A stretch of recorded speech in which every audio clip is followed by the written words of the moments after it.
Yo, good morning, good morning. Almost afternoon. Afternoon in 5 minutes. Well, 6 minutes technically. Good morning, good afternoon, good evening, wherever you're at in the world. It's your boy Tyrus Bain. Welcome, freedom family, freedom lovers, freedom fighters, and freedom marchers. It is Sunday morning. It is the 20th of October. Man, October flew by like a motherfucker, man. October flew by like that. Like 31 days in October, but it didn't feel like 31 days. It felt like 28. Something very strange going on with time. I think something interesting going on with time, but that's a conversation for another day. How y'all doing this morning? How y'all doing? How y'all doing? Thank you guys for filing in. Please hit that like button. Share this out. Y'all know I don't ask to share, but I feel like this discussion is important, and I think more people need to hear what I got to say about it. Jay with open eyes for it was good. Not for you, what Jay? You're saying that October didn't go by fast for you? Yeah, for some people, time seems slower. For some people, time seems faster. September went by faster. Okay. So, um, listen, I thought this would be the perfect time to talk about the opt-out party again. I talked about the opt-out party years ago. I think it was like 1 or 2 years ago. Jay might remember, but I think it's time to talk about it again. Um, talk about what the mission is, what the goal is of the opt-out party. What is it about? I touched on it briefly yesterday. Yeah, when you're stuck doing something, yeah, it goes by slower. So, the opt-out party, y'all. Want to discuss it. What is it? What is the goal? What is the mission? And what is it all about? What does it seek to do? Well, the opt-out party is pretty self-explanatory. Just listen to, just pay attention to the title of it, right? Opt out. What does it give you the opportunity to do? What does opting out mean? Well, as you guys know, I keep talking about consent of the governed, right? Consent of the governed. I keep talking about that, and I keep talking about how the only reason we're being governed by these tyrants is because we're giving our consent. Whether we realize it or not, whether it's conscious or subconscious, we are giving our consent every day to be governed. I myself am giving up my consent to be governed because I still participate in the system. So, you know, I'm not being a hypocrite. I understand and recognize, I have self awareness that I'm still a slave to the system. You understand? I myself am still a slave to the system. I just try to remove myself from being a slave. I try to take steps every day to further remove myself from the system. You understand? And that's really what it's all about. That's what Freedom's March is all about. That's what the channel is about. It's about marching ever forward toward freedom. Taking what steps are you taking? Right?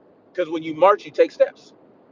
But marching is steps with a purpose.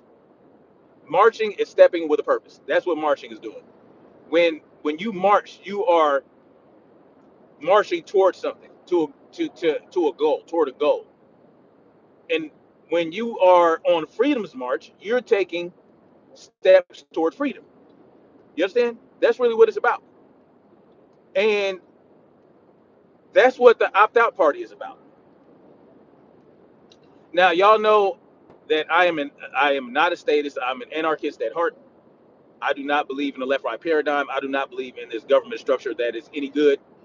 Mind the man Samusa was good. Was good. Yes. What's understood don't need to be explained. Exactly. I agree. But when you opt out, that's what you're doing. And that's what the opt-out party is about. Why create a party called opt out? It's not officially created. You can't see it anywhere. You can't sign up for it. But I do plan on hopefully one day actually making the party official, right? Anybody can make a party, political party. So why make it a political party when I'm anti-politics? Why create a party in a system that you are against, that you rage against, right? Why create another cog for the machine? Well, because the opt-out party cog does not fit in the machine, but if you put it in there, well, you might break that motherfucker up. You might shut it down, right? You put the wrong cog in the set of gears in that machine, you can fuck the machine up. And that's really the ultimate goal. But why make it a political party when I'm anti-politics, when I'm anti this system? Well, because you have to meet people where they're at, right? Not very many people think as I do. Not many people believe in the things that I believe in, in terms of government policy, politics, and how there should be none. There should be no government, right? And why should there be no government? Now, everybody's going to say, they always hit you with these things where it's like, oh, well, everything is a government if you do this, and every system is a government and all this other things and shit like that. Understand that government is just a general term used for when the elite class asserts power over the proletariat class. That's what I mean by government. When you govern something, that means you're controlling it, right? Government is control. Well, freedom is about removing those controls, right? Freedom is about controlling your own actions, right? Controlling your own actions, doing what you see fit is best for, see fit as what's best for you. That's what sovereignty and freedom is about. Freedom and sovereignty is about self actualization, self sufficiency, and understanding that every action has consequences. So everything you do that affects other people is on you, right? Now, technically, everything is governed by something, right? Your body is governed by, the organs. The organs govern how your body works, right? You have different systems within your body that are necessary for the function of your body. Whereas the U.S. government is not necessary for the function of the masses. It's not. It's just simply not. And it's coming to that understanding that you don't need this centralized government. You don't need the state government. You don't need the local government to function as human beings, to function as communities, to function as families. You don't need that, right? And that's what the opt out party is about. The opt out party is about presenting options for people and not limiting the number of options you have. That's what the opt out party is about. When you go with the opt out party, you go with the understanding that there should be options for everybody to do as they see fit. When you choose the opt out party, you're not actually choosing a party, you're choosing yourself. You're choosing to remove yourself from the system that is destructive. At the end of the day, government is destructive. This government is destructive. Most governments across the world are destructive, right? And when you present the options, right, when you present real choices outside of the false choices they give you, you come to an understanding. Now, the goal of the opt out party is to give people the option to remove themselves from the system completely. That's what it gives you the option to do. So once you remove yourself, this United States corporation no longer has any say over what you do, how you live your life. It can't tax you.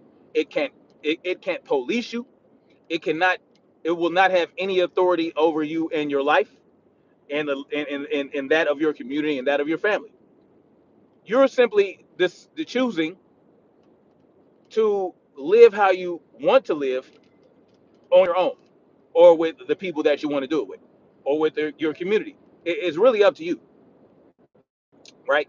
You're not forced to participate in the system. You're removing that. You're removing your consent to be governed by this United States corporation.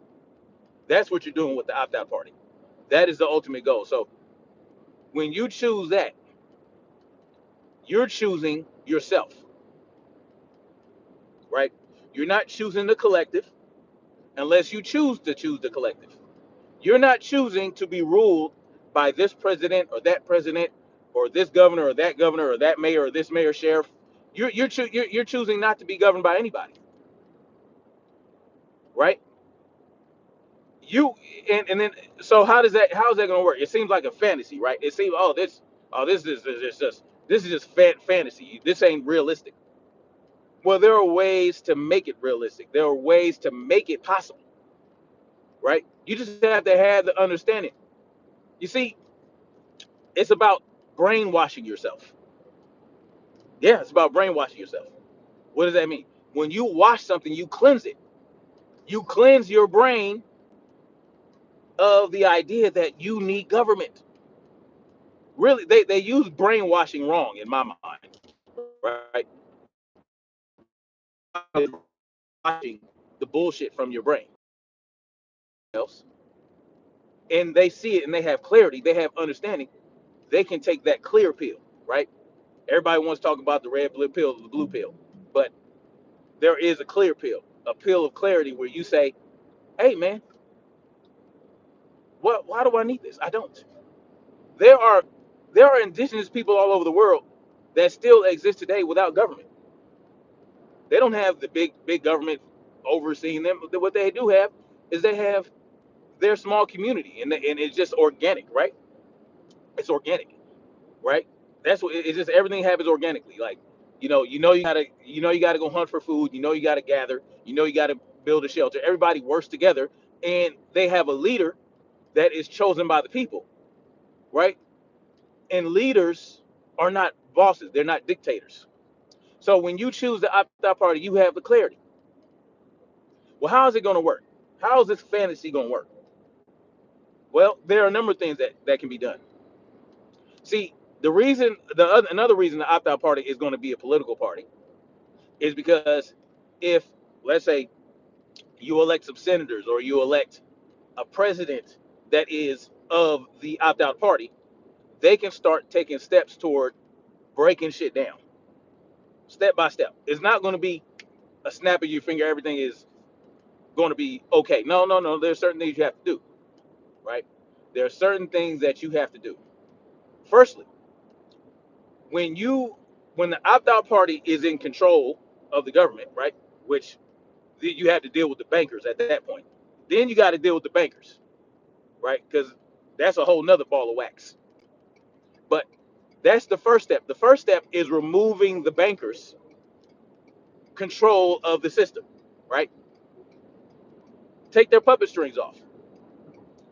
One way you do that is you have to abolish. Well, there's two things you have to do. You have to abolish the IRS, and you have to repeal the Federal Reserve Act of 1913. Those are two things that have to be done. And once you do that, there's no going back, right?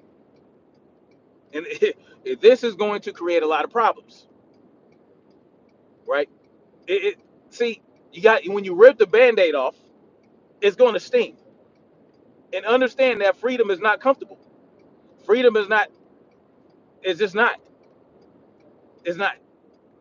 But it's better to have, dangerous freedom than peaceful slavery, which is what you have right now. You have peaceful slavery.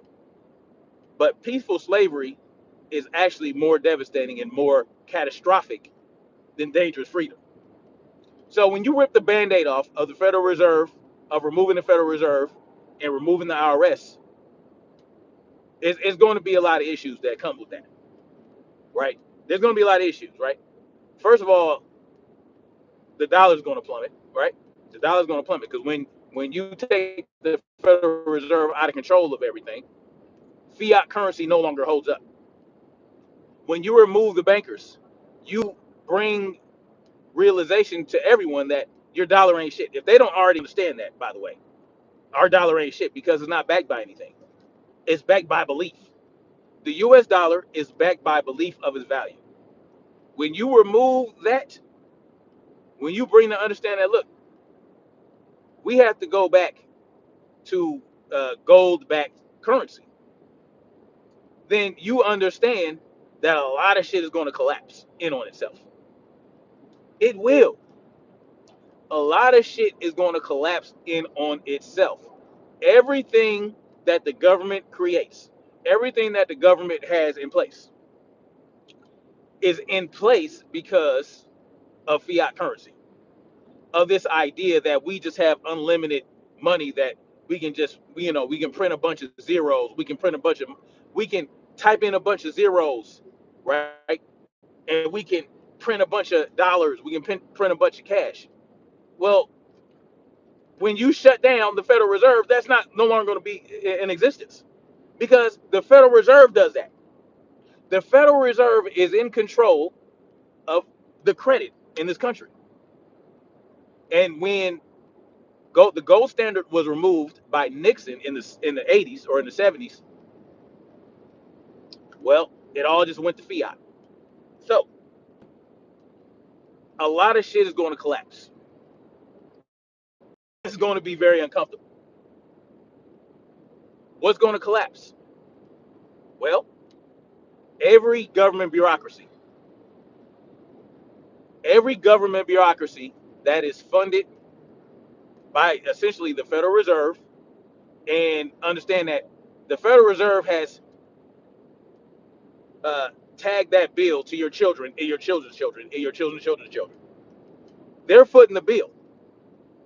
You see, the Federal Reserve is operating on money, time and actually, the Federal Reserve is operating on time and labor and energies of yourself and your progeny. So that's what's really backing the dollar, right? That, and of course, you know, the oil with OPEC, right? The petrodollar, right? That also, petrodollar, your time and laboring energies and your children's future time and laboring energies and your children's children, and the petrodollar, your time and laboring energies, belief, and a couple other things. There are a number of things that, the military, war is a big one, right? Intimidation by us towards other countries. This is what keeps our dollar afloat. But when you break the shit down, at the end of the day, everything's gonna collapse in on itself. All these government agencies that are funded by fiat currency. Every time they threaten a government shutdown, right? Y'all understand what they're doing? Oh well, we're gonna have to shut down the government if we don't come up with a bill to fund us. What are they fund? What are they funding the government? Every time they do that, it was every goddamn quarter. It seems like every quarter or every other quarter, it seems like there is there's going to be a government shutdown, and then all of a sudden they come up with a bill to fund the government. Well, they're funding the government with bullshit. It's shit that don't exist yet. So the funding will stop. The funding will stop. There will be no way to fund it. So they're going to have to go down to the bare bones minimum necessities of government operation. That's it, right? They're going to have to, all these government bureaucracies that are completely unnecessary, they're going to have to shut all those shits down, right? They're basically only going to have to be able to keep like a couple of federal law enforcement agencies, uh, you know, uh, the military. That's probably about it, right? So then what happens? Then what happens? Well, then when you do that, people will understand that yes, it is beautiful. In my back, I don't know what happened. I think whatever. I think something happened with my stream. Can y'all let me know? Put a one in the chat if you guys can hear me and see me. So here's the thing, y'all. What's going to happen now? Here's what's really going to happen. Before you shut down the IRS and the Federal Reserve, you have to do certain things first. For those who want to opt out, how are we going to make that work? What are they going to do? Where are they going to go? What resources are they going to have? Well, here's how this is going to work, y'all. What you do is when you decide to opt out, what the government has to do is give you your reparations. Yeah. If you have worked in the United States and they've extorted you every time you got a paycheck, you were extorted, you were harassed. Let's say you didn't have the money to pay their little fucking extortion fees and they start going after you and adding interest and harassing you. All these things will add up in the form of reparations. So you get your reparations, right? And what they're also going to have to do is release all these federal lands, the federal land, state-owned land, all this other shit that they try to control. They're going to have to release that. And those who opt out, they're going to go to those lands and they're going to stake out land for themselves, right? As much as they can manage, because this country is over 90% rural, unoccupied, open space. So that's what's going to happen. People are going to have to spread out. They're going to have to create their own sovereign land. So you take the resources you get from in the form of reparations. Well, the reparations you get in the form of resources, land that has water that you can create a well for, that has wild game that you can hunt, fish, or fertile soil where you, if you're a vegan, you can grow your vegetables, all that type of shit. Yeah, you set yourself up. And guess what?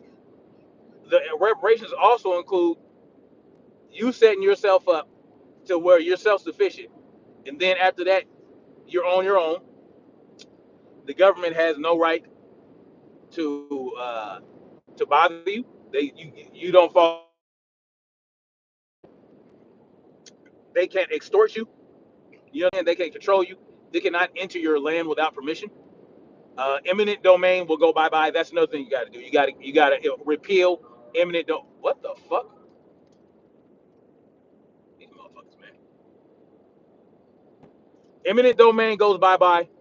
So therefore, they can never come and take your land for any reason whatsoever. So that's how you do that.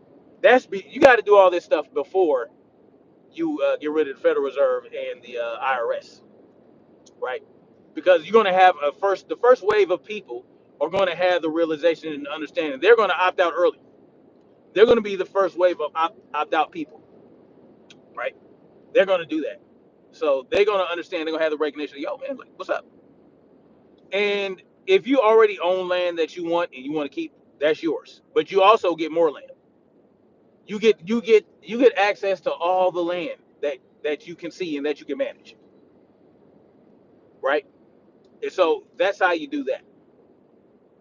So when you opt out, you get reparations.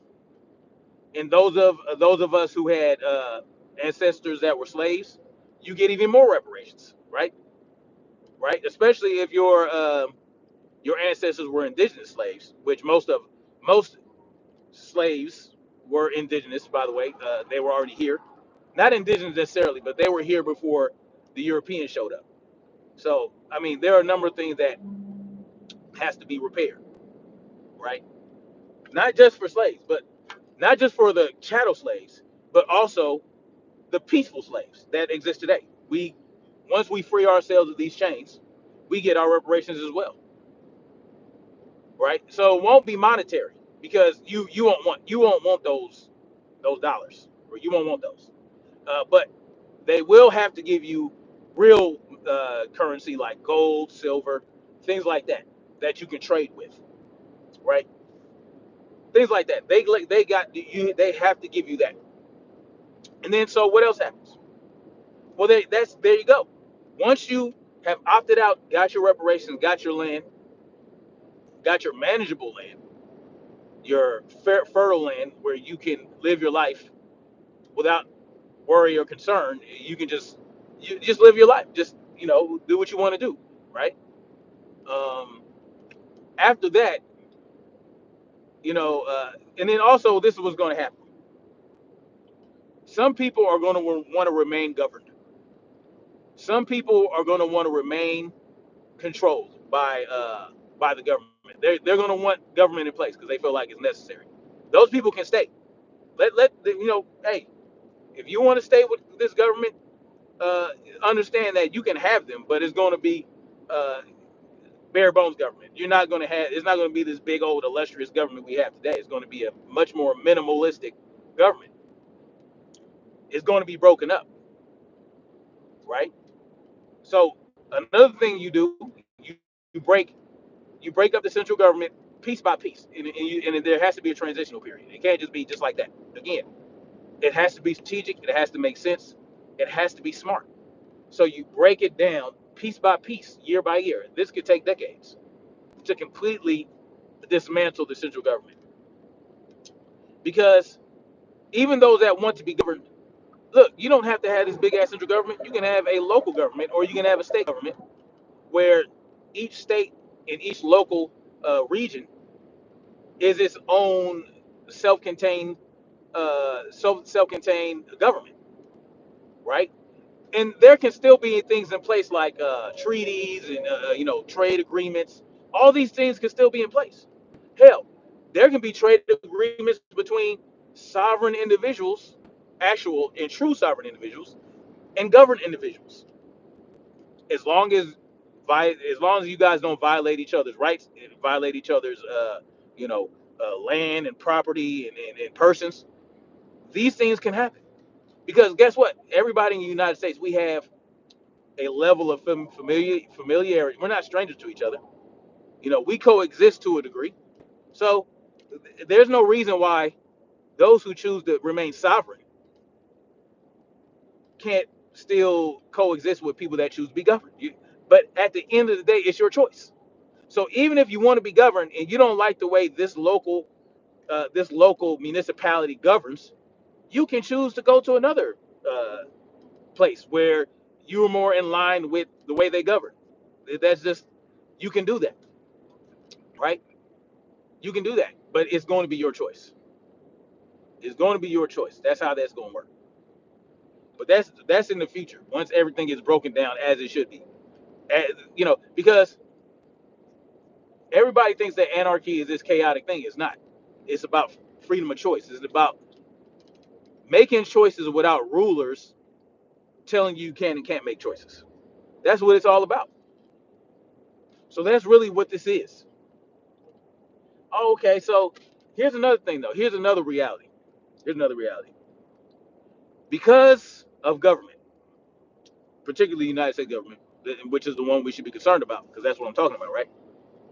Because of our government, we have created enemies all over the world. Yeah. And once they see the breakdown of the central government, they're going to try to take advantage of it. They're going to try to fly in and seize control. That's why our military must remain in place. And that military that we have, completely voluntary, by the way, you know, and all this equipment, all the everything, all the resources the government has, all the military has, will remain in place because, and then you have to bring all our troops back to the United States. They have to all come back, abandon all these forever base, forever bases in all these countries that we're trying to strategically, uh, you know, that we have in place to strategically intimidate the world. Well, we have to bring them back, and we have to focus on defending the land within our borders. Because with true freedom and anarchy, freedom of travel has to be a reality, right? It's a reality. But because of the atrocities our government has committed all around the world, that's not a reality. It's just simply not. It's simply not a reality. So we have to, for a time, bring our troops back to protect our land, not just the borders, but within, right? Yes, that sounds like policing, right? But understand that our troops are not policing us. They're there simply to protect us from any type of incursion, any type of invasion. You can't just have them in the border because at the border, because there are certain things that can penetrate and get in, right? So, of course, we're going to have all our air defense systems back in our country. All our resources, all our military assets return back to the United States. Because again, the reality is we have created so many enemies that we have to protect our land. It's still our land, right? We still exist here. It's that simple, and it's our land until the world understands that all this power that they are seeking is destructive, and they make a change toward a better outcome. Then everybody's free to go wherever they want. But until then, we have to bring our troops back. We have to, you know what I'm saying, bring all our weapons back. We have to bring our air defense systems back. Everything, all our ships, all our aircraft carriers, they have to return to our waters, our land, so that we can heavily defend ourselves. And we make a pledge to the world that we will stay out of their fucking business. Yeah. And not only will we stay out of their business, we will remove our funds from the motherfuckers. We will cut these motherfuckers off. Yeah, even our so-called allies. We will cut them off. No more funding for you motherfuckers. We keep our funding here. All the resources that we need are right here in the United States. Oil, coal, cobalt, whatever the fuck we need, we can do that right here in the United States and even Canada and Mexico. If Canada want to get in on it, they can get in on it too, but they gotta get with the program of the opt-out party. So that means Canada would have to also, choose get that opt-out in there and allow people to remove themselves from government control. So at this point, the only thing that's going to be central is the United States military, right?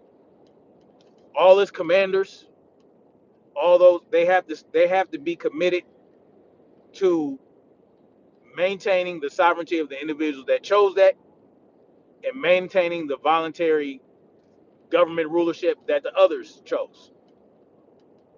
There are ways you can do that. There are ways you can do that. They just got to get on board. Black Spring with Autumn was good. So, and it'll take a heavy commitment from our military leaders. And we have to ensure, that there is a system in place to keep them in check. That system will consist of those individuals that chose sovereignty and those individuals that chose government rulership. And again, you have to ensure that commitment is in place.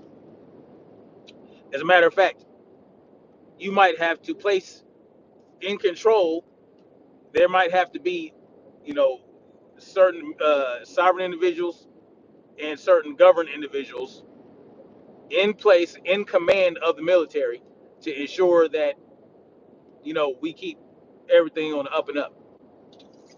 So, and everything downstream from there, they'll just follow their orders. That's how it works.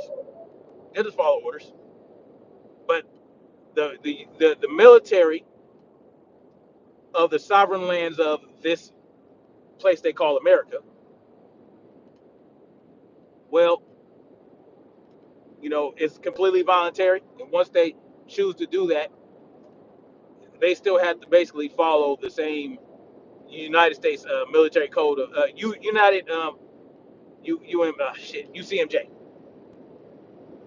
right? The same UCMJ will still apply with some minor changes here and there, of course. Especially when it comes to chain of command, there will no longer be a commander in chief. He will no longer be in the chain of command. There will no longer be a commander in chief, but there will be chiefs of staff, right? You still have to have the chiefs of staff of each branch to ensure that they are getting with the program. Make sure that their rank and file are getting with the program. Again, these are things that it's not going to be easy. It's not going to be easy. It's going to seem harrowing, and it's going to seem like, okay, how is this going to work? When the bottom line is you have to try. The bottom line is you have to try. That's why it's dangerous freedom, y'all.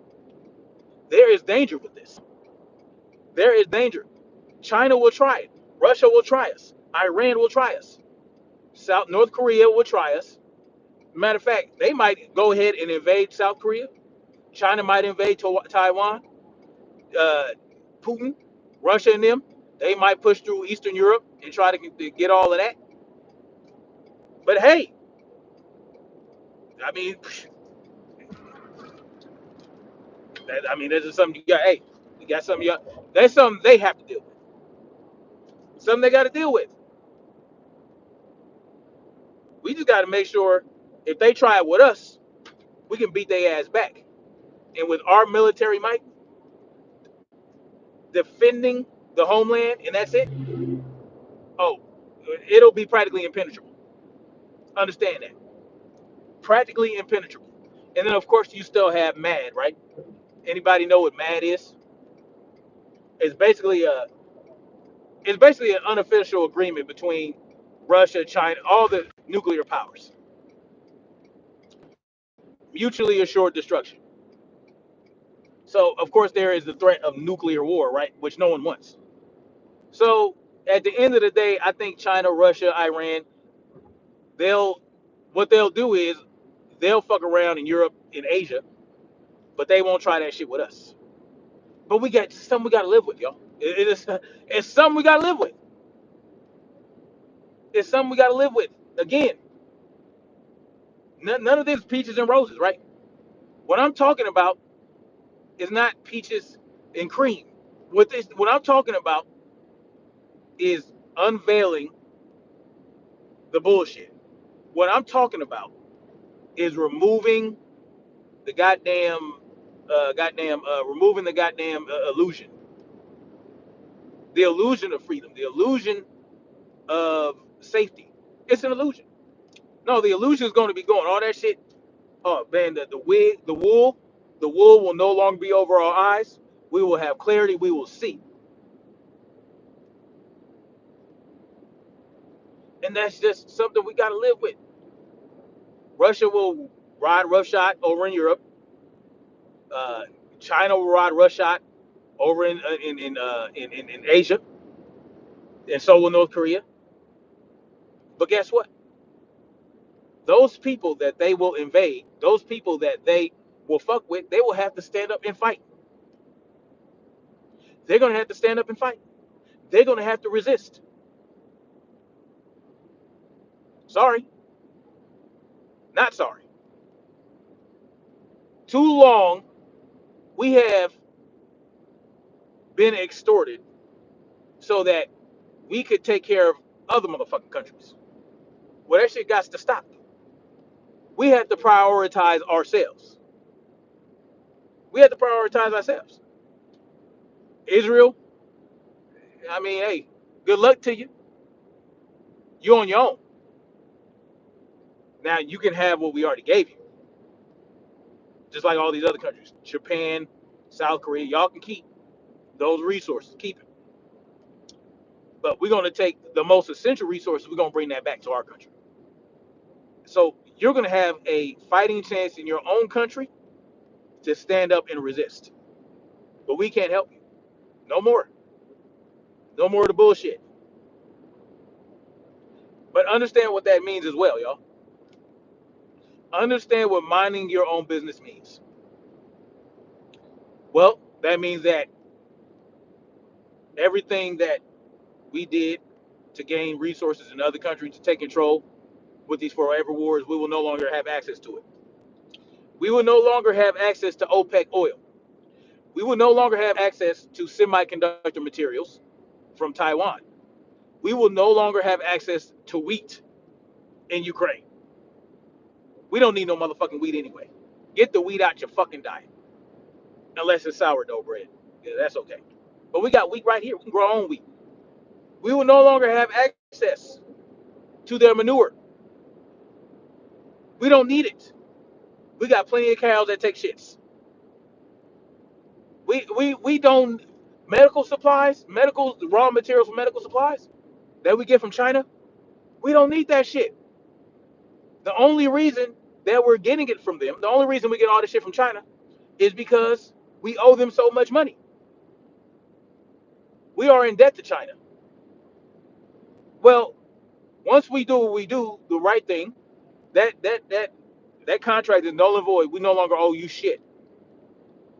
Yeah. All that land that China owns, all the United States that they've been buying up. Yeah, y'all have no access to that. Y'all had an agreement with the bankers. You ain't got no agreement with us, and you will never have one. Nope. Get your ass out of here. These are the realities, y'all. So once we do that, guess what? We got to come up with more raw materials for our own medicine.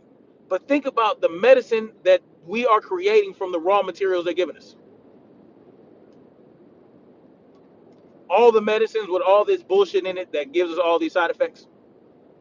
No, we don't need that. Once you strip it down to the bare minimum necessities, you will understand what is necessary. Is vegetable oil necessary? Is Proplaxapleer and Zabubazir and all these other fucking medications necessary? Restless for restless leg disease and all this other. No, it's not necessary. Maybe we'll start learning how to reduce inflammation by what we choose to put in our bodies. Maybe we will be more active if we decide to go out and exercise and train and be active. Put our hands in the soil, right? Go walk around barefoot. Go, stand out in the sun or first thing in the morning with the sunrise for 20 minutes. Don't do that shit at high noon, y'all. You don't want to do that. That's not the right time to do it. But it's once you remove all this bullshit that was never really necessary, you will understand more and more what you need to do to live the best life possible. Yes, do people live longer now than they did before? Yes, and they want to attribute that to modern medicine. And while a lot of that may be true, it only comes down to, okay, well, we got doctors now that can perform necessary surgeries, that can set broken bones, that can, if you lose your teeth, you can get implants. So now you can continue to get your nutrition. There are certain things that are necessary to live longer lives, but certain medications, that's not what's making people live longer, y'all. What's making people live longer are sanitary conditions from where you live, right? Now that we understand how to keep things sanitary, you know, and even if you go off on your own land and do your own thing, that you now have the knowledge to make sure that even out in the wild and even out on your own land and your farmland, you understand how to keep your conditions sanitary. That's really what it's all about. Presenting diseases that cause inflammation that make you live shorter lives, right? Because during industrialization, what happened? A lot of people were dying in these cities because the conditions weren't sanitary. They had horses shitting on the road. They had people just shitting all over the place. They didn't know how to get rid of it until they came up with the sewage system and irrigation and things like that. Then they were able to reduce disease. They were able to reduce polio, not because of the. Let me not say that because they're gonna hit me with a medical misinformation strain. So understand that once you opt out, and once this wave goes right, once the wave of opting out, once more and more people start opting out, it's going to be scary because a lot of people are going to be afraid, right? They might think, oh man, yeah, I do want to opt out. Let me get out of here. Let me go get my land, blah, blah, blah. Yes, and yes, you will get your reparations. You will be able to build whatever you need to build on your land to make it self-sufficient. But after that, you recognize, hey, what about the police? What about the hospitals? What about this? What about that? I no longer have access to this stuff. Well, you will, right? That's another thing with opting out. If you opt out and you get your own land and all this other shit. You know, if you have a good trade agreement or whatever with a governed community that still has access to this stuff that are already in place, yeah, you can absolutely. You probably have to pay a price, but it's really up to them. It's up to that small governed community, right? But here's the thing. Here's the thing about roads, bridges, and hospitals. The government did not create those, right? What the government did is took your extortion dollars and paid private contractors to build this shit. They hired private engineers, an engineering firm that are private.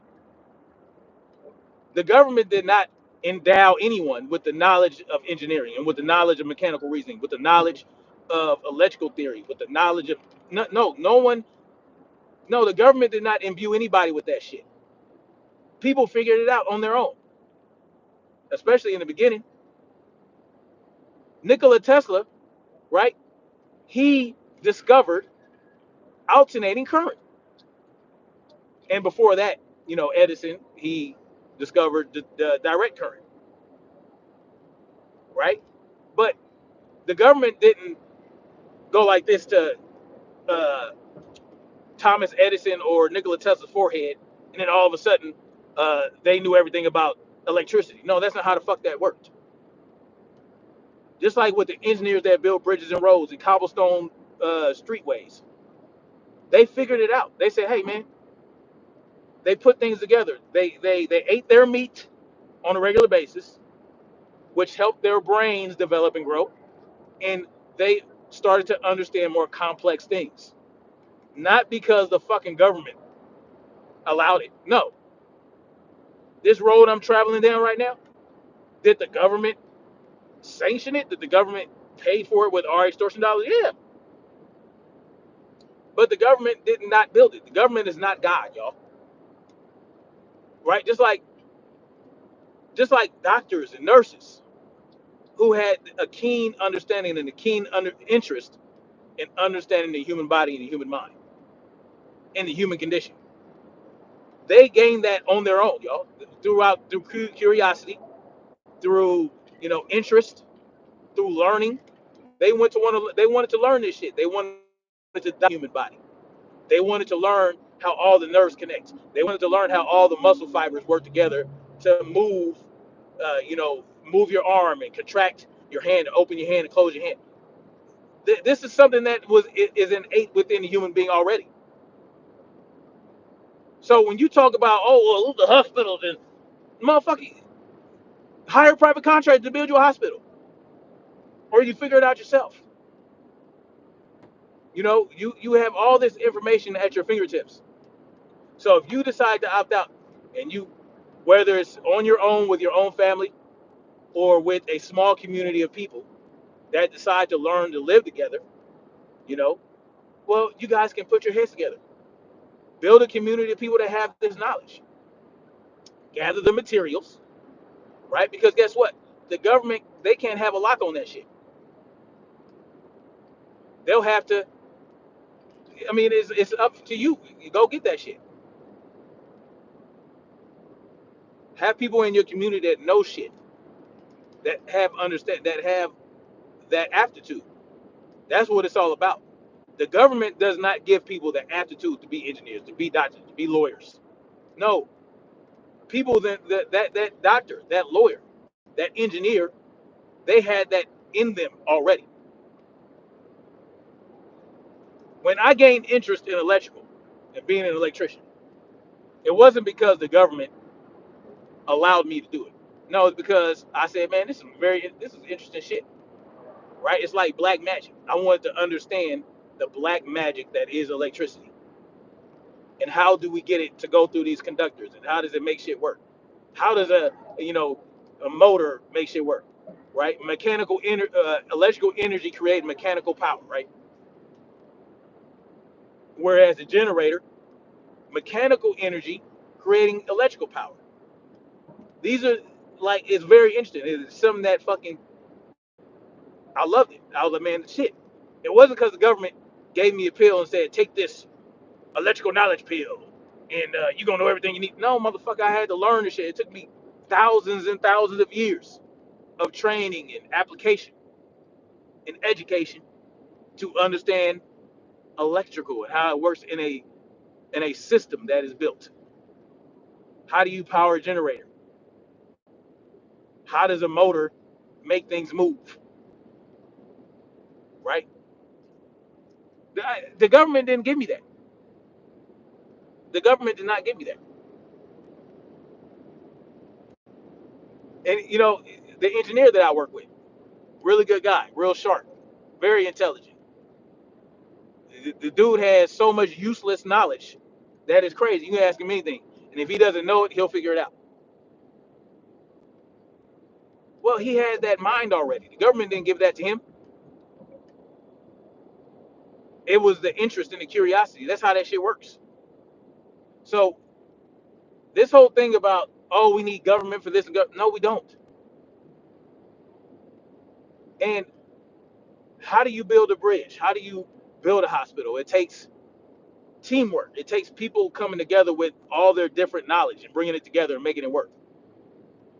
I've been working in construction sites for almost 20 years. And no government motherfucker, no government official was in there when we were planning shit out. No, you had a general contractor, right? A general contractor with individuals within that, with their employees who had knowledge of, steel, right? Building steel, right? Which is what the iron workers do. You had the iron workers themselves. Then you had the MEPs, which is the guy that is supposed to have broad knowledge of mechanical, electrical, and plumbing, right? They are in charge of all the mechanical, electrical, and plumbing contractors. They all work together to make shit work. The foundation, right? The concrete guys, the guys that pour the concrete and all that shit, that have knowledge, that knows how it works, knows how much to pour, how much cubic feet to pour into this to create this slab.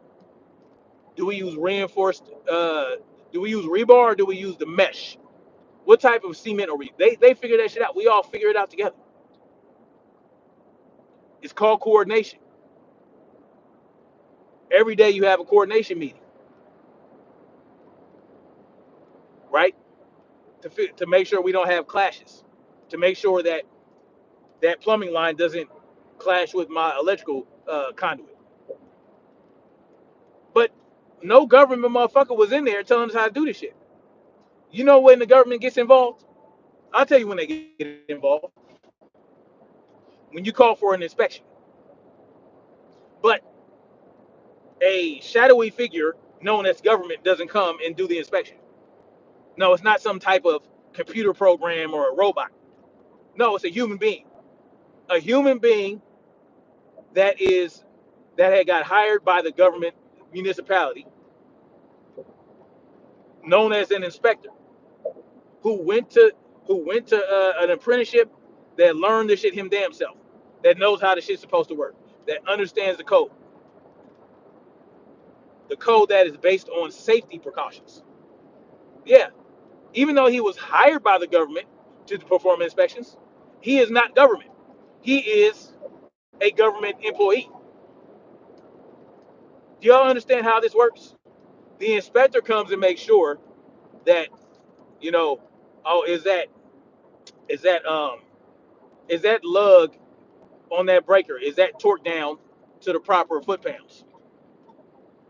Because you have to understand that based on aluminum or copper, aluminum, when it is energized, contracts, right? It contracts and relaxes and contracts and relaxes more than copper does. Copper is more solid, right? Copper is stronger. It's a better conductor. So that aluminum is going to have a different foot pound setting than that copper. The heat. Do y'all get what I'm saying? So I just want us to understand that the government don't do shit. The government doesn't do shit, y'all. The government is just a collection of motherfuckers that decided that they want to tell you what to do. And in order to make shit happen, they have to take from you. When when the government does anything, it takes from something else first. Not through work, but through force, through extortion. It's the middleman, y'all. Government is the you don't need them. You don't need them. You don't need government. I'm just sorry to say. I'm sorry to say it. Oh, well, what about the police to keep us safe? Well, you got to keep your goddamn self safe. You got to keep yourself safe. It is your responsibility to protect yourself and your family, especially as a man. If you're a man and you decide to have a family with a woman and have children, you are responsible for their safety. You are responsible. And if you live within a community of people, well, it's the collective responsibility of the men in that community to protect that community. Sugar Free Mars was good. When you decide, when you create this community of individuals, it is up to the men in that community to protect that community. You don't need the road pirates, known as police officers, to do that. You just don't. And if you feel you need some extra help, well, hire a private police force. Because when you hire a private police force, now understand this is after we all opt out and decide that we want to take our reparations and go get our own land, start our own communities, or just, you know, our self-contained family. This is all happening after that. So everybody's worried about hospitals and who's going to build the roads and bridges, who's going to keep us safe. Blame the roads, the bridges, and the hospitals. Now I'm talking about security. For those of you guys who just hopped in, well, the security is up to you. So, like I said, if you feel like you need extra security, you hire a private police force. Everybody within that community, you hire some people, right, that work directly for the people of that community. Because see, what you have when you have the police right now, how they work, the law enforcement agencies that work that are in your community right now, they don't work for you, even though you pay them, right? Their their their income comes from your extortion dollars. So when you're extorted, part of your extortion funds go to those police, but they don't answer to you. They answer to the mayor, they answer to the commissioner, they answer to the sheriff. That's who they answer to. They don't answer to you. But when you hire a private police force, or when you take up the responsibility of securing your community yourself, they answer to you. And what does that do? That creates competition, right? So let's say, okay, there's a you got some bandits running around because, of course, we have decided to opt out of government. So now, you got banditos running around trying to terrorize small communities or small families. That's just a reality. That's the reality of freedom, y'all. That's the reality of freedom. That's the reality of deciding that we were going to release all the lands that the government has taken control of for people to stake out land for themselves. That's what happens. You're always going to have criminals. You're always going to have gangs. You're always going to have bandits. You're always going to have those type of motherfuckers. They're going to run around and try to take what you got. But that is the reality we have today, isn't it? It's no different. The only difference is more of the responsibility of your security is on you. But guess what happens when you hire the private police force? They have to bid for your business, right? That means that they have to compete with other private police forces to keep your business, to get your business, and to maintain your business. And what happens then? That police force provides better security for that community, a better service actually. So the service is better. So they can't be running around killing killing motherfuckers who running from them and they ain't got no gun on them. They're not gonna be able to do that and get away with it. No, they're gonna have to answer for that, like they do now, like these pigs do right now. How they run around and if they feel threatened or their life is in danger, they can just pull out a gun and shoot the motherfucker. Well, they can't do that if you're hired directly by the people of the community, and you have to answer directly to the people of that community. There is no more qualified immunity. Qualified immunity goes away. You know what I'm saying? That's just listen. This is the reality, y'all. I'll give you an example. Down in Mexico, this is more of an example of self security and self policing. Um, there was a community of, of folks in Mexico. I actually talked about this years ago. It was like 2 or 3 years ago on this channel. They were being terrorized by the cartels.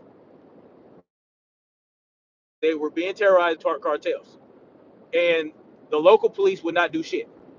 They didn't do anything because, of course, we know that down in Mexico, the cartels, well, they got a lot of hands and a lot of shit, and the governments are corrupt down there. So they got fed up. The people of this small community got fed up of being terrorized by the cartels, and we know how powerful the cartels down there are. Well, what did they start doing? The people of this community start taking up arms against the cartels themselves. They started killing cartel members with bolt action rifles.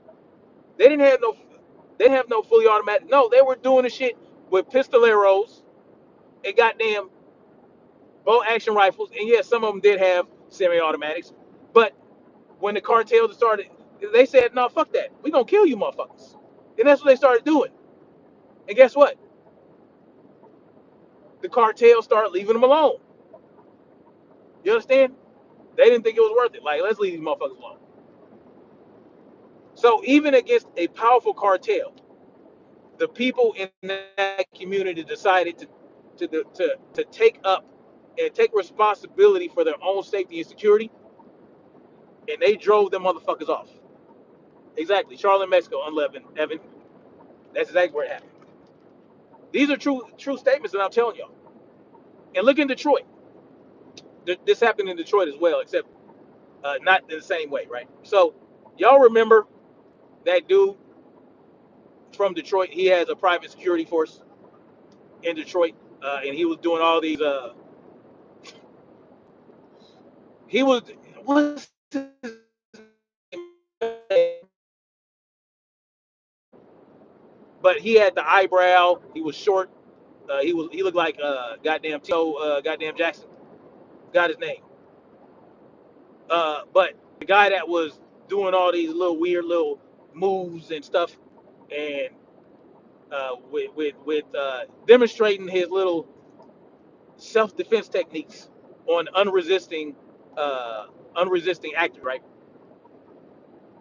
But the reason his security firm existed is because I don't know if y'all remember when the chief of Detroit, the police chief of Detroit, said, "Look, y'all, we ain't got no money, we ain't got no popo. Uh, our response times are gonna be like 2 3 hours. Y'all on your own." Yeah, the Detroit police chief came out and told the people of Detroit, "Y'all are on your own. We ain't gonna respond to you fast enough. It's gonna be like 2 3 4 5 6 7 8 hours, and y'all got to get your guns ready, and y'all got to protect yourselves." That's what happened, and they started the people in those communities in Detroit. And you know, Detroit is not an affluent community, y'all. They don't make a lot of money. They don't have a lot of money in Detroit, but they were still able to hire private security forces to protect their community. So there are real world examples going on in the United States right now. I don't know if they're still doing that, but I do know that a lot of people started buying up houses for like $30,000 and $10,000 and $5,000 all up and through Detroit. And I don't know what is going on there now. I got to actually look it up. But this is shit that this is real world applications, right, y'all? The real world applications. The government of Detroit essentially said, y'all motherfuckers on your own. Y'all motherfuckers, and they didn't. Did they get any assistance from the federal government? No, they did not. No, they did not. The people of Detroit didn't get shit from the federal government. And as a matter of fact, in Flint, Michigan, did they get some clean water yet? Anybody know? I just want us to have an understanding that everything we think we need the government for, we can do it our fucking selves. Because what is government made up of if not people like us? I work for the government.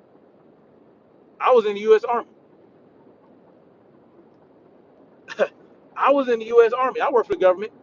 Thankfully, I never had to kill for the motherfuckers. But I belonged. I worked for the government. I was a U.S. Army infantryman, and so even someone like me who worked for government understand that everything I do now that I have knowledge of and that I can help build and am helping building right now because I am working on the construction site. I did it without government. We're doing it there without government. Are they using government funds from this infrastructure bill? Yes. It's money that they extorted from us. Yes. But that's as far as the government got involved with that, y'all. That's it. That's it. That is the length of the involvement. So why are we continuing to allow them to extort us when we really know we don't need them motherfuckers? We don't need them. And so that's what the opt-out party is about. The opt-out party mission, because I know the reality. Let's say I decide one day to run for president as a part of the opt-out party. Am I going to become president? Hell no. Hell no. It's not going to happen. Are they even going to? Am I even going to bring enough attention to have them want to kill me? Probably not. No, they're gonna look at me like, man, this motherfucker crazy. But the whole idea is to get the message out there and to present the options, y'all. Because we have to understand the statist mind. The statist mind is a wild mind, y'all. The statist mind is a mind of cognitive dissonance. The statist mind is a mind of fear, fear of breaking the chains, fear of breaking the chains. They don't want to break the chains. They like the chains. This is what we have to understand about statists, y'all. They don't want to break the chains. They want to vote for the lesser of two evils. Y'all know that trope, right? The lesser of two evils. Let's choose that. Sugar-free Mars in the building. Who else up in here? Shad Killings, Monda Mansa Musa. Thank you guys for coming through. Cameron Herndon was good. Thank you guys for coming through. Thank you for hitting that like button. Much love to y'all. The statist mind is a shackled mind, y'all. A statist mind is not a mind of understanding, y'all. And I hate to be like, my mother is a fucking statist. My own mother. And the conversations I have with people like my mother, who, despite knowing that Barack Obama did not do shit for black folks, and even when having conversations, when she talks about how after 8 years of Obama didn't really do shit. My mother was a staff photographer for Barack during his campaigns. My mom. This is what this. Look, y'all. I love my mother, but I had to be real about it. My mother followed Barack Obama with her camera. My mom is a photographer, and now she lives in Chicago, where Obama's from. No, well, he's not really from Chicago. He's from Hawaii, but y'all get what I'm saying. When when Barack Obama decided to be black, he went to Chicago. But y'all get what I'm saying. My mother followed this motherfucker around, taking pictures. One day, she fell and hurt her knee while she was working for the Barack Obama campaign. She had to get knee replacement. Did they pay for her knee? Did they help her out? No. But with that understanding, right, that Barack Obama didn't do shit, and she understands the devastation and the bullshit that happened during the Biden administration, which is actually the Biden Harris administration, she still thinks that voting for Kamala Harris, that voting for Camel Toe Harris is going to improve anything. And I'm not saying that she should go with Trump. No, I'm saying that even with the knowledge that the Biden Harris administration was a complete disaster, because she lives in Chicago and she knows that all these aliens are getting shit that I mean, listen, we know she has that understanding. She knows that happened under Kamala Camel Toe Harris's watch. Yet she still wants to go to bat for Camel Toe Harris. Cognitive fucking dissonance. You believe that the Biden Harris administration was a disaster, but you still think that the Harris administration is going to be any better. Cognitive dissonance. It's the belief that it's having belief in opposing things. Two opposing beliefs at the same time. Two conflicting beliefs at the same time. Knowing that the government don't do shit, but the government's gonna do shit. That is the very definition of cognitive dissonance. And when it's like an insult. People think it's an insult, but it's human nature, y'all. It's human nature. It's human nature to want to believe that something is positive when we know it's negative. Why? Because we don't we can't conceive of anything else. We can't perceive anything else. We can't. We have warped and limited perception, y'all. We don't understand that there are more than this false dichotomy, the false dichotomy of the left and the right, and the false trichotomy of the left, right, and the middle. The left, right, the independent, the Green Party, the Libertarian Party, all these different parties that we say that, because they're not the ones being selected, they must be better, right? Oh, no one's going with these parties. Look at these parties over here, these abstract, you know, off parties that a little extreme in some people's minds, right? Like the Libertarian Party. One might think that I would be a member of the Libertarian Party, but I'm not. I understand that they don't believe in what I believe in. They don't believe what I believe in. The Libertarian Party, they believe in limited government and the government not minding all in your business about everything. But see, here's the key to that: limited government. Well, that's not what I believe. I don't believe in limited government. I believe in no government. So I cannot be a libertarian, because a libertarian is not going to say, a libertarian president is not going to come out and say, hey, let's abolish the IRS. Let's abolish the Federal Reserve. Let's break up the central government and break it down to state governments and go from there. They're not going to do that.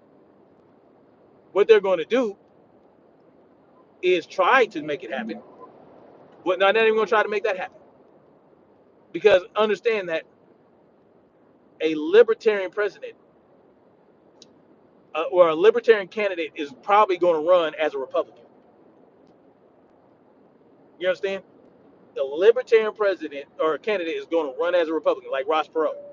Ross Perot was a libertarian, y'all. He ran as a libertarian, but once he became president, he was going to be more of a Republican. Ross Perot got, listen, this is the thing, y'all. The understanding that the opt-out party is not going to be a party of a president. It's not. The opt-out party is just to present the options, right? But if by some happenstance or by some chance we get a bunch of, let's say we don't even go for president, we go for senators and Congress people, we sneak in that way. And then the next thing you know, we got 200 Congress people, 151 Congress people, enough to get a small majority in the Congress and maybe a small majority in the Senate. It can start there. We start presenting acts and bills that go toward the goal. But then, of course, you're going to have a president that will veto the shit down. They're just going to veto it, right? Unless you get enough of a majority to where the veto won't work. You can go that route, and that's the best way to do it, right? That's the best way to do it.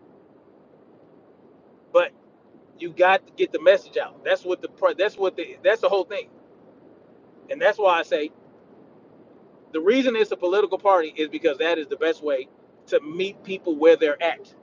You have to meet people where they're at to give them just to get them to listen to you. Because when I tell people I don't vote, they don't want to listen to me. They just don't. They don't want to listen to me. As soon as I say that, the first thing that come out of their mouth, oh, you don't vote? Oh, well, you ain't got nothing to say then. No, I explained y'all the difference yesterday. I explained the difference. Not yesterday, but the day before. I explained the difference. I explained the reality of that. But when you tell people that you don't vote, they don't want to listen to you. When you tell people you're an anarchist, they look at you like you fucking crazy. And that's exactly what I am. I'm a fucking anarchist. I'm not a libertarian. I'm not a Republican. I'm conservative, but I'm not a Republican or a libertarian. I am an anarchist. And people use that term to bastardize it, right? They'll say, I heard somebody say anarcho tyranny. Huh? I think it was Tim Pool, old silly ass. Tim Pool said, use the term anarcho tyranny. They're what? That's an oxymoron. What the fuck are you talking about? Anarcho tyranny. That doesn't make any sense because anarchy means no rulers. A tyrant is a ruler. So how is there an anarcho tyrannist? A no ruler ruler? That doesn't make any fucking sense. So people like to use anarchy and make it this horrible thing, right? Oh, they think chaos in the streets, fires and Molotov cocktails and RPGs and all this, that, and the third. It's not. That's not what the fuck it is, y'all. It's simple. It's no rulers. That's the etymological term. The etymological base of it, its etymology, is no rulers. Simple. But when you tell people that you exist on that plane, they think it's in the fourth dimension. They don't see it. They don't see how that could be possible. Like, what do you mean? What do you mean you're in? What was it? What is that? What does that mean? You don't vote. How do you no vote, no power? Some guy came in my chat the other day and said, no vote, no power. What power does your vote get you? What power has it ever gotten you? It's gotten you no power at all whatsoever. You think it does. You think even at the local level, because I hear people say that. Oh, the most important thing is to vote down at the local level.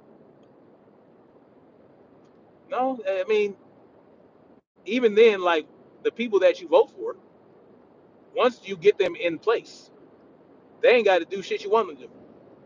Don't y'all understand that when you vote people into office based on a campaign promise or something that they told you, some sweet nothings they whispered in your ear, they sold you a fucking dream. They pimped your ass. Y'all, don't y'all understand? When y'all vote, you're being pimped because they sold you a fucking dream. That's the very definition of a pimp.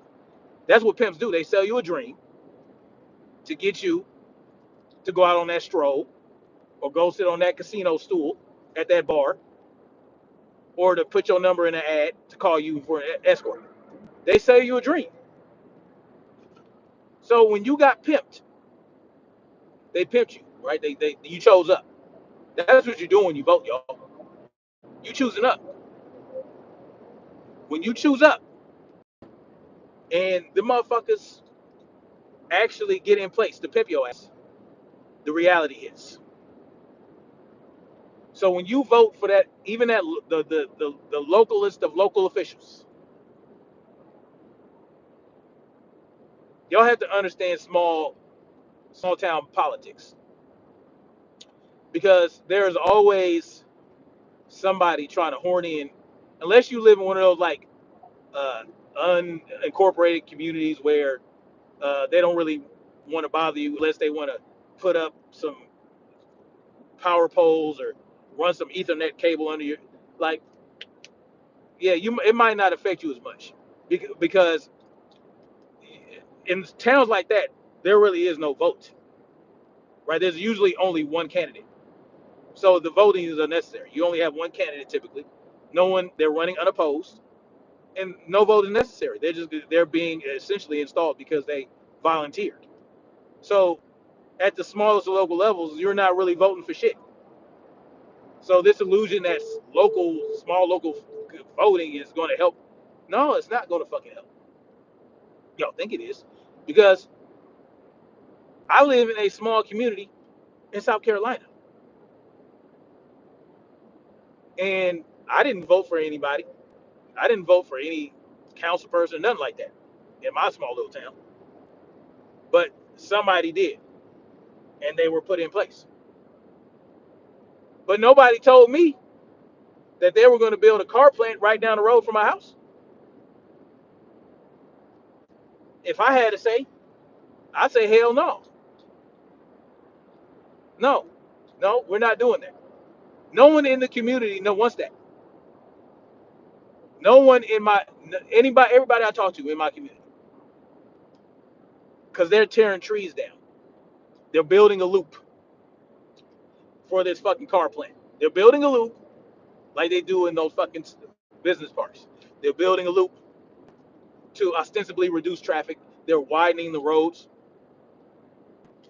just outside my community, my small planned community. But no one asked for that. But they're just doing it.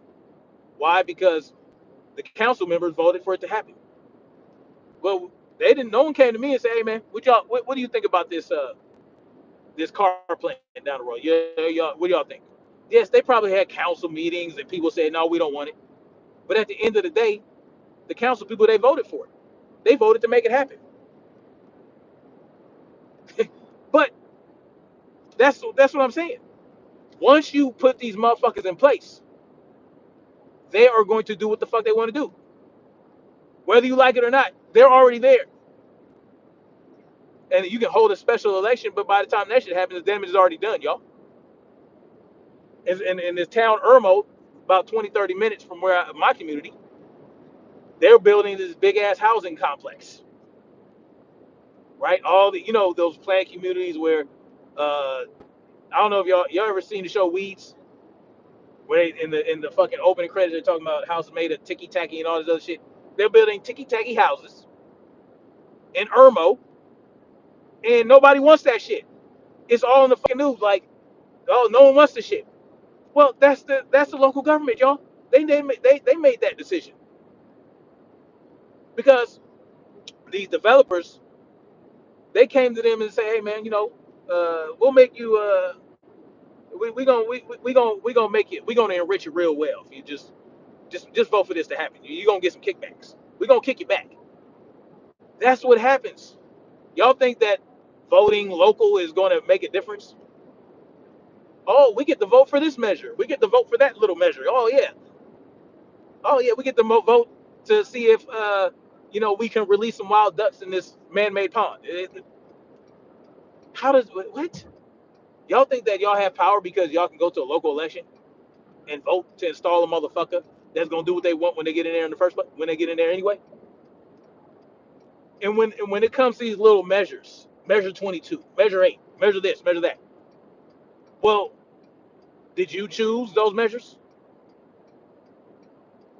Did they come to y'all and say, hey, constituent Johnson, we're going to be placing measures on the ballot next year. Is there anything you want us to put on the ballot?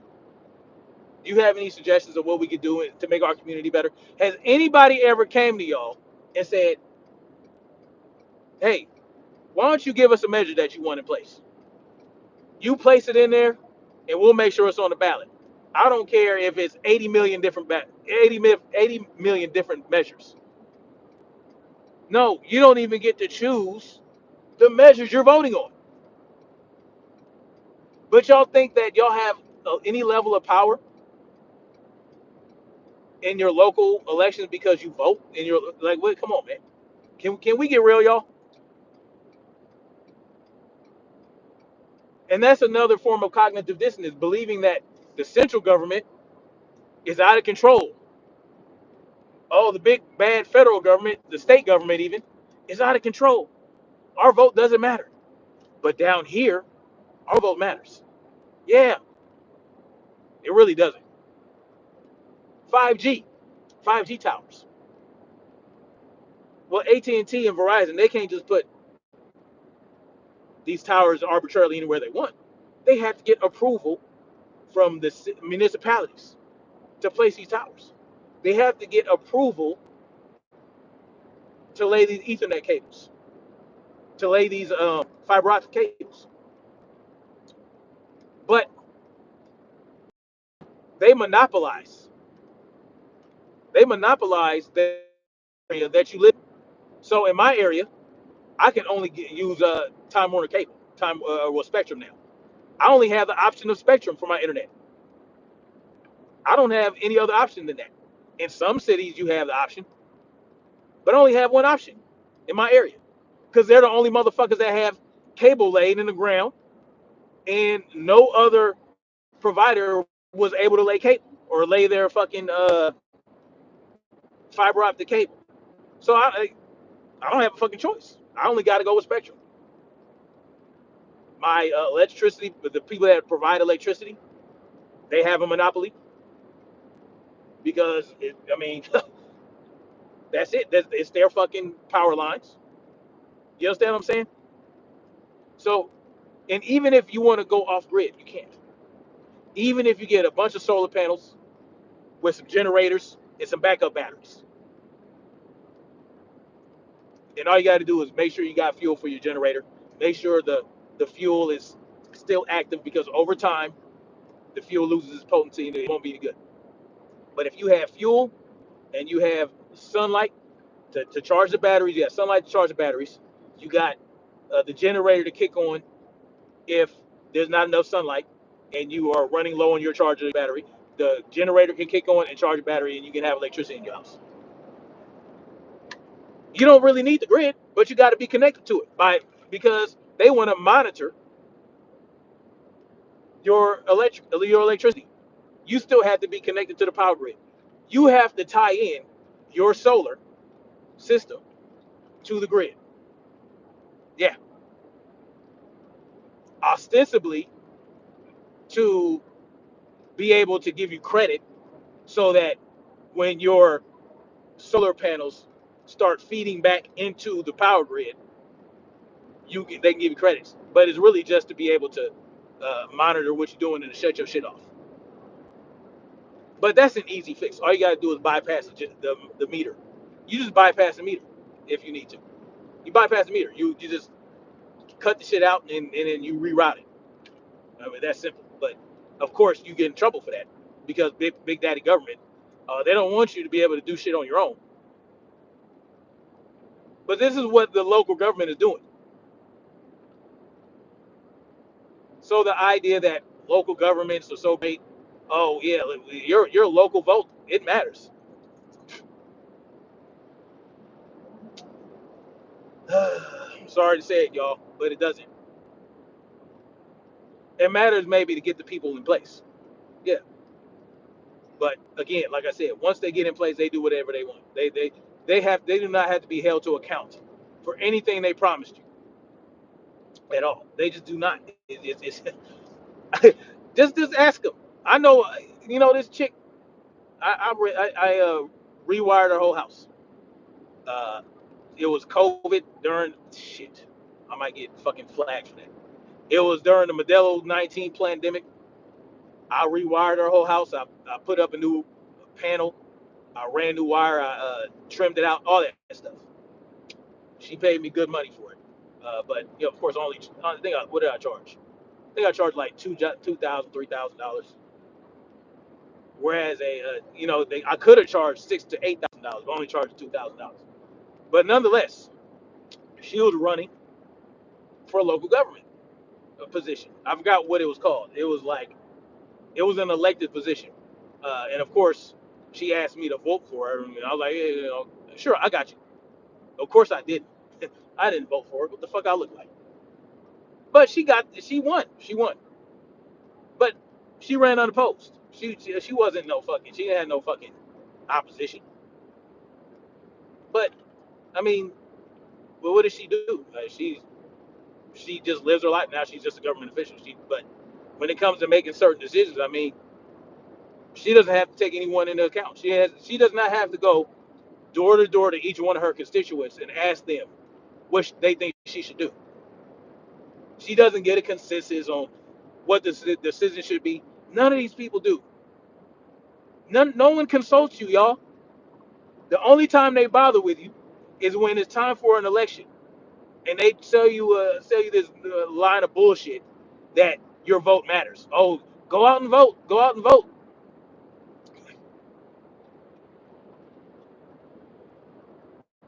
That's the only time they give a fuck about anything you got to say. And it's not really because your vote's going to do anything. It's just because they have to give you the illusion that it does do something. They're selling you a dream. They're selling you a dream. They're selling you the dream that, yo,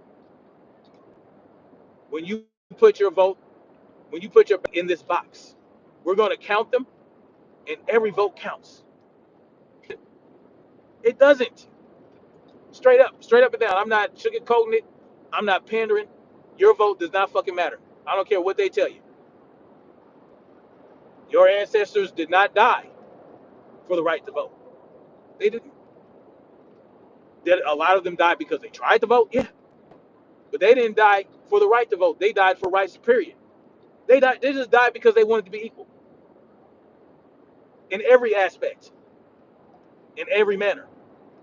And one of those aspects of manner just happened to be because voting. But even when they gained the right to vote, when they try to go to cast their ballot, they would get beat up or killed.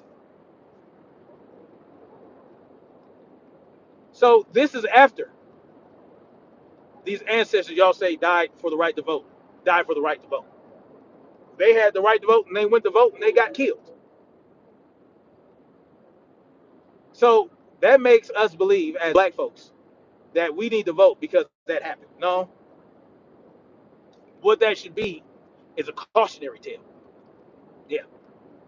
We think it matters because, well, they didn't want us to vote so bad that they killed us. So that must mean something. Well, no, it's because the people, the crackers that killed you, they thought it mattered. And it might have back then to a certain extent. It might have back then before the bankers just completely took control. Before the Federal Reserve Act of 1913, it might have mattered a little bit. And understand when I use the word crackers, I don't care if white folks get offended because you got to understand what the term cracker comes from, right? It comes from a motherfucker that cracks that whip. That's just what it is, cracker. That's what that is. So if you're offended, oh well. If you're offended, you're probably a cracker and deep down in your heart. But if you're not offended, you have an understanding that you know what it is. So, did our ancestors die for the right to vote? No, they did not. They did. They died because they wanted they wanted to read. They wanted the right to read. They wanted an education. They wanted to own something. They wanted land.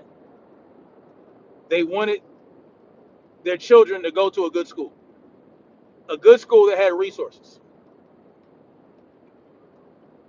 But what did our government see fit to do? They saw fit to segregate us, which wasn't really the problem. They saw fit to segregate us, but not give us the resources that our white counterparts had. Yeah. So the segregation wasn't the problem.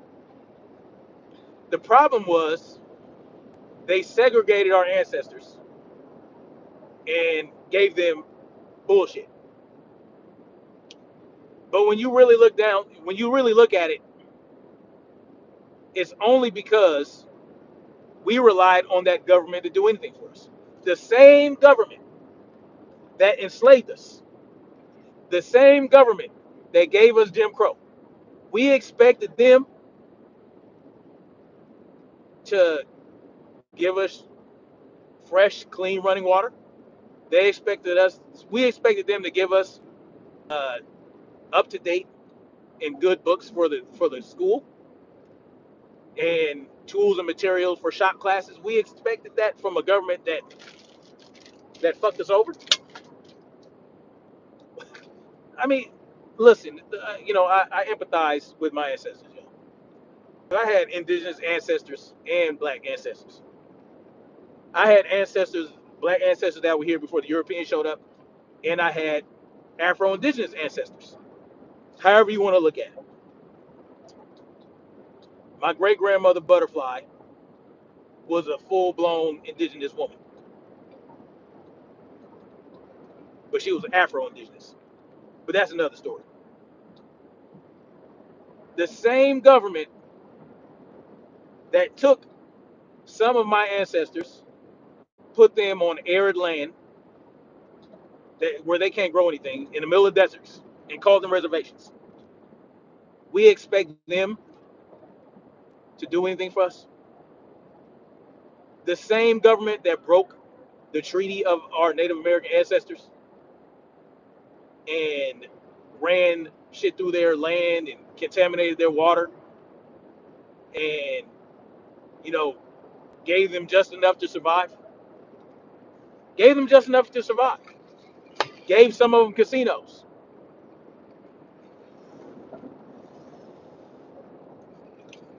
The same government that did that, we expect them to what? We expect our government to give a shit about us now. Like, do we understand what we're doing? And that's again where the cognitive dissonance comes in. People who complain about government actions still decide to go out and vote and give consent to be governed by the same entity y'all complain about. But I'm the one that shouldn't complain because I choose not to give my consent. I choose not to submit. Do we? Am I making sense? Am I making sense? Does what I just laid out for y'all make sense?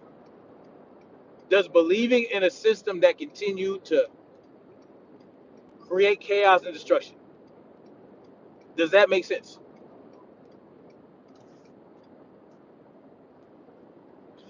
A government that destabilized the entire world. It was instrumental in destabilizing the entire world, of course, with many of their allies. I mean, why do we continue to put faith in this? Why do I have to spell this out? Why are we continuing to argue about whether or not Kamala's black, whether or not Trump is going to make America great again. Like why? Like y'all don't see the dog and pony show that they're perpetrating. We don't see the Kabuki theater, y'all. Kabuki theater. Y'all don't see it. Tell me where I'm not making sense at. Does it make sense to vote? Because if you vote for the lesser of two evils, and that's another thing that we have an understanding of, right? We understand that Trump is evil, and we understand that Camel Toe Harris is evil. But y'all think that one is less evil than the other, depending on uh, which pill y'all took, the red pill or the blue pill. Whether you think, whether you're a rhino or not a rhino, elephant or a fucking donkey. You think Trump is more evil because you're a Democrat, or you think Camel Toe is more evil because you're a Republican. So but both are evil. So you're gonna choose the lesser of two evils. Well, you do know that even though you're choosing the lesser of two evils, you're still choosing evil, right? You are consciously choosing evil. You are you are consciously choosing evil. That's what you're doing. But people like me are the problem. Let's say you don't choose the lesser of two evils. Let's say you choose the Libertarian Party, whatever libertarians run. Let's say you choose them. Are they evil too? Well, we don't know how evil they are because they don't get any traction. And because they don't get any traction, and because we feel like, oh well, we can get away from this uh, two-party system by choosing a third party. Y'all think that that's any better? When we do understand that even if we choose a president that is from a third party, they still have to contend with Congress and the Senate, right? We know they have to contend with that. They also have to contend with the justice, with the judicial branch. So anything, they will not be able to get anything done because the Congress and the Senate, they'll block them at every turn. They won't get shit done. So even if they aren't evil, you still have two factions of evil within the Congress and the Senate. Do we not have any understanding of civics?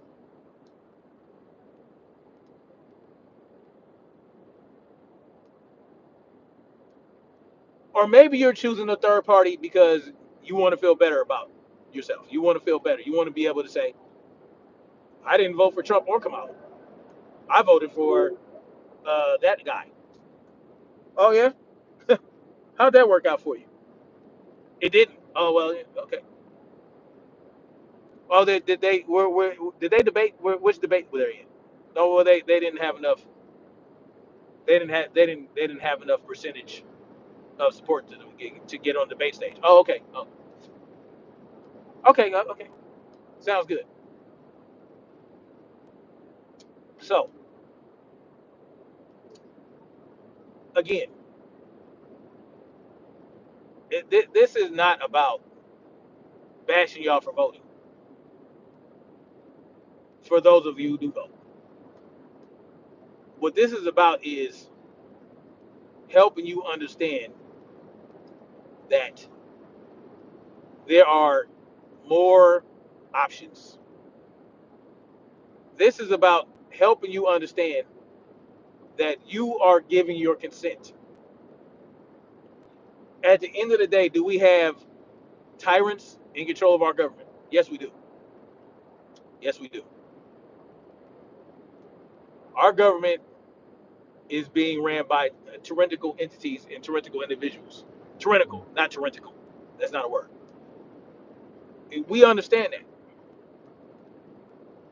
But At the end of the day, you have to stand back, and you have to come to the realization that the reason they're able to do that is because we allow them to do that. No tyrant is successful without the people he's being a tyrant against allowing him to be the tyrant. And that's the bottom line. The bottom line is we allow these people, we allow them to terrorize us, y'all. Like we allow them to commit tyranny. We give our consent. Consent of the governed. It's right there, it's laid out in the Constitution for you. Consent of the governed. Remove your consent, they have no choice but to stop governing you. But it's not just by saying, "Oh, I remove my consent." No, no, no, nope. It's going to take a lot more effort and energy than that.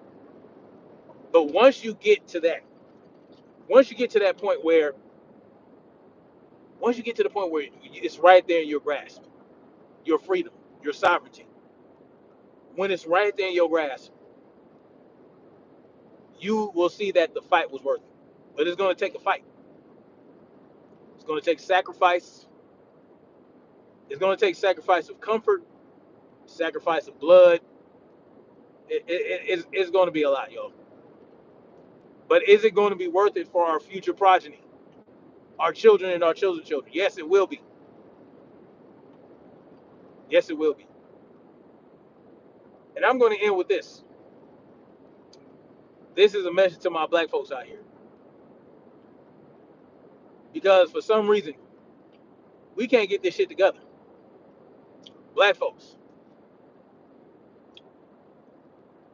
we have a lot of power that is unrealized. We have a lot of power that is being suppressed. And one of the major reasons that is being suppressed is not because of government. They're part of it. They're doing other things. It's not because of government. It's not because of the man. It's because we can't come together on shit. There are far too many black organizations that can't put their differences aside and come together. They can't come together and get on code. And so while we're all slaves to our government, while we're all in chains, whether we're black, white, Hispanic, we're all in chains, have more chains. And part of the reason is because they have successfully created division amongst us. Too many different ideologies, too many chiefs, not enough goddamn Indians.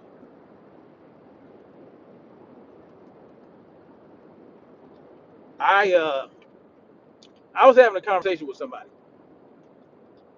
right? I was having a conversation with someone on YouTube actually, on her channel. Her channel name is the Conservative Black Perspective now. Y'all go check her channel out. She's a very smart, intelligent woman. I went on her channel to discuss what I'm discussing with you guys today. 3 years ago, I was pushing for anarchy and voluntarism on her channel, and basically we had a kind of a debate about it, where she was trying to understand how it would work,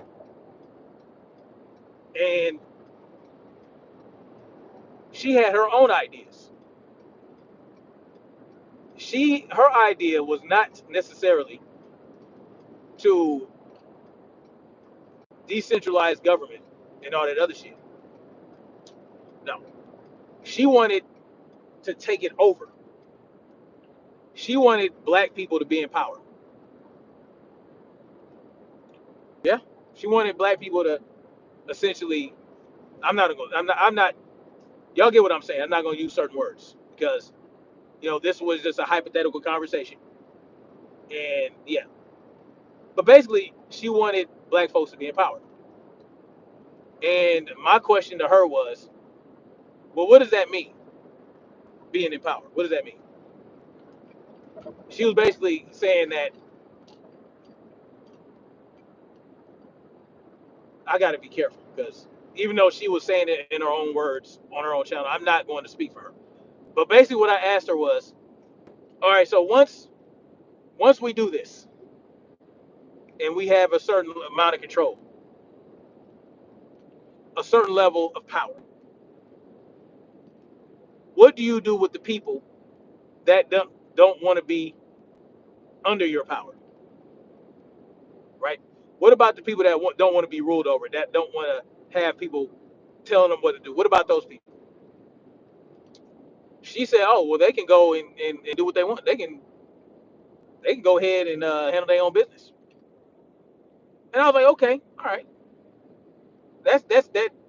Okay, so you're not going to force your control over people. You're not going to do that. She was basically saying no, but not really, right? It's hard to explain it without making it sound crazy. But the bottom line is, my question to her was, well, why do you have to have this power? Why do you need this?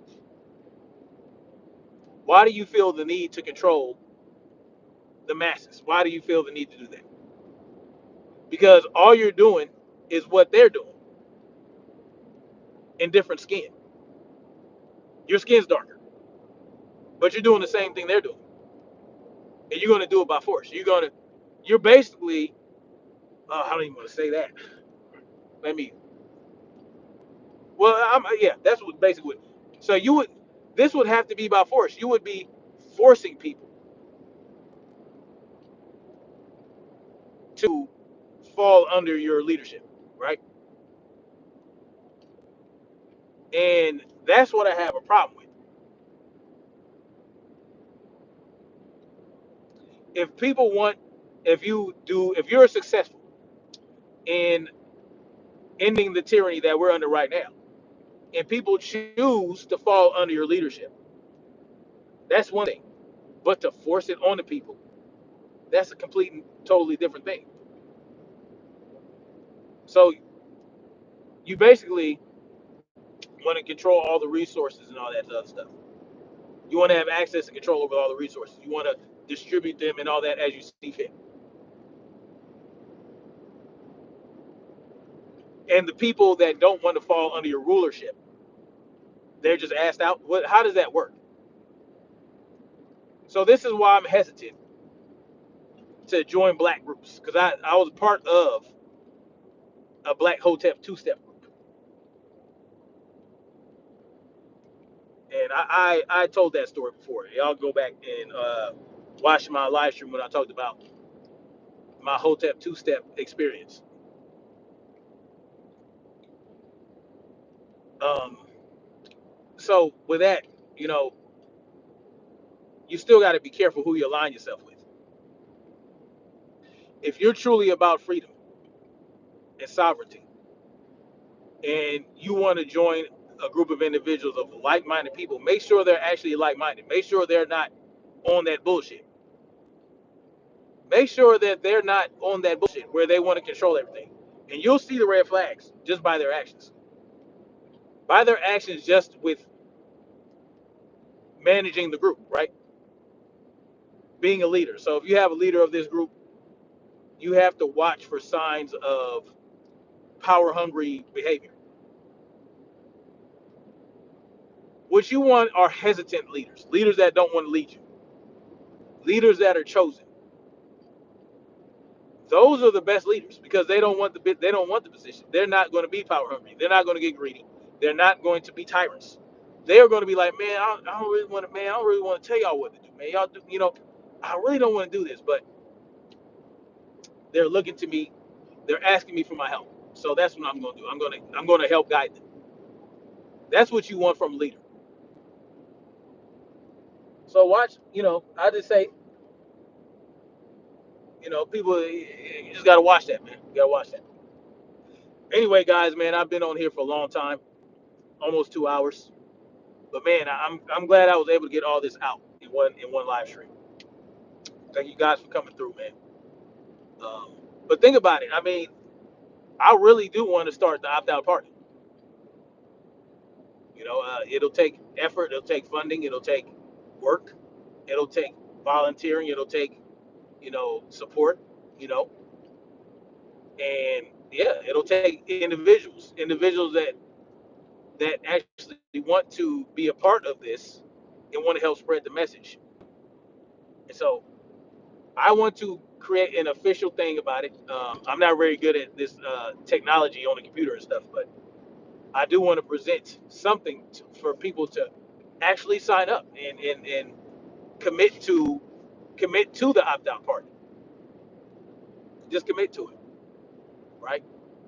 And once it builds up enough, we can start taking actions, making actions, doing things. Spreading awareness, having conversations with people. Help them understand like what y'all get what I'm saying, man. We'll figure it out. We'll figure it out together, y'all. And that's what it's all about. Teamwork. It's about building. It's about spreading awareness. That's all we have right now. But anyway, thank you guys for coming through. Much love. Y'all leave it in the comment section, man. If you guys have any suggestions on how we can get this ball moving forward, how do we any suggestions on how we can build this? I'd like to have it in the comment section. Y'all can email me at snapzillagorilla@gmail.com. My mods, if you guys have my email address, please post it. Um, and just let me know what y'all think, man. Like, I'm serious about this. Like, uh, if the best thing that we can do with it, God damn it, break slamming motherfuckers. If the best thing we can do is just spread awareness and present people and help them understand that they do have options. I mean, that's good enough for now. So anyway, leave it in the comment section. Much love. Like, share, subscribe, and we're gonna keep marching forward toward freedom. Peace.